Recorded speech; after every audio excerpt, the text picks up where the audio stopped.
burn and gun battles rage. What began as a movement for more democracy has turned into a bloody civil war. We just hear shooting, we hear helicopter in the air. We have been in our house for over 3, 4, almost 4 days. If you go outside, you're going to get shot at.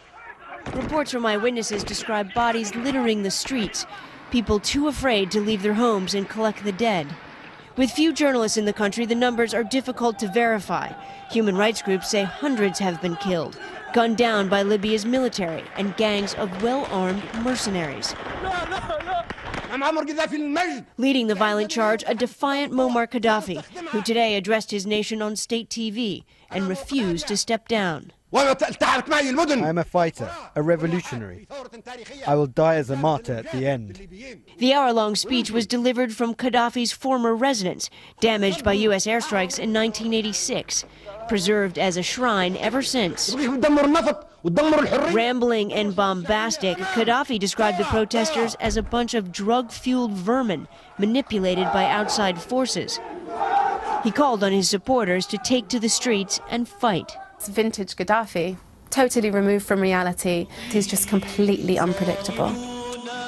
People are fleeing Libya, terrified by the violence. At the border crossing into Egypt, this group of men told us they were held captive for days by mercenaries. Others said they were attacked by fighter jets. Most of these guys are Egyptian workers fleeing the violence. We have yet to meet a single Libyan. On a normal day, only 500 people will pass through this crossing. Today, 10,000. There are fears Egypt could soon see a flood of Libyan refugees. The Egyptian military already has its hands full running a country with no president, and now has to stand guard at an uncertain border.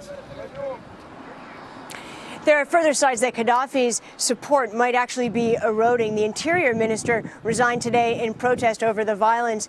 And at Libyan embassies around the world, there are a number of ambassadors that have resigned, and they are flying a new flag, the pre-Gaddafi flag, that they say is a symbol of this new revolution, Brian. With the second of our two reports, Stephanie Goss, just over the Egyptian border tonight. Stephanie, thank you.